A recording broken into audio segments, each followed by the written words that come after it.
Magandang balita mula sa Biblia, sa aklat ng Genesis, Kabanata 7. Sa ngalan ng Ama, Anak ng Diyos, Espiritu Santo. Amen. Ang baha.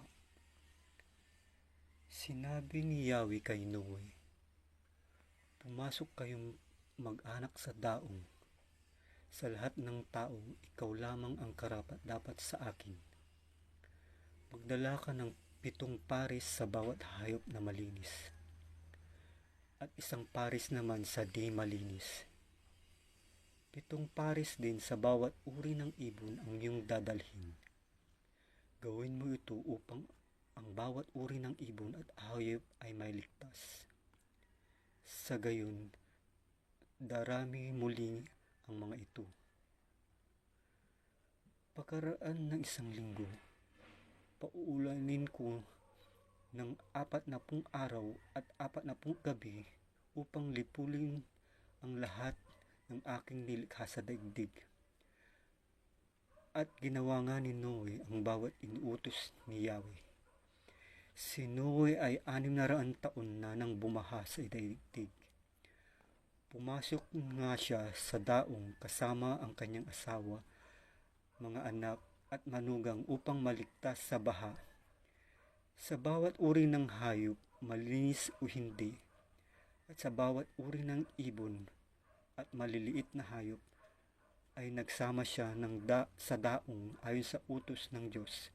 Pagkaraan ng 1 linggo, bumaha nga sa daigdig. Si Noe ay 600 taon na nga noon.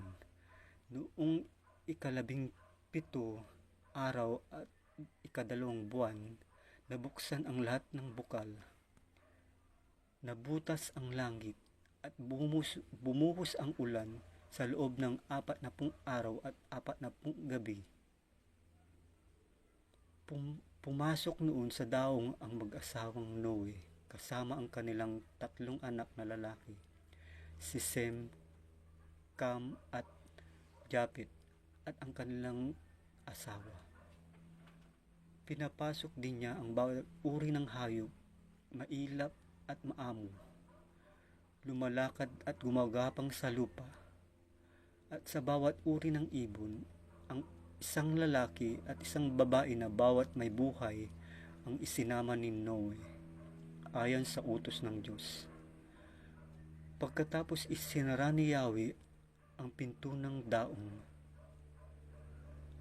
40 araw na bumaha sa daigdig. Lumaki ang tubig, lumutang ang daong. Palaki ng palaki ang tubig, ngunit palutang-lutang ang daong. Patuloy pang lumalaki ang tubig hanggang sa lumubog ang lahat ng bundok at tumaas ng 35 talampakan sa taluktot ng pinakamataas na bundok. Namatay ang bawat may buhay sa lupa, mga ibon, maamo at mailap na mga hayop. Lahat ng gumagapang sa lupa at lahat ng tao, namatay nga ang lahat ng mga ito. At ang tao, mga hayop sa daigdig ay nilipol ng Diyos, maliban kay Noe at sa kanyang mga kasama sa daong. Humupa ang tubig sa loob ng 150 araw.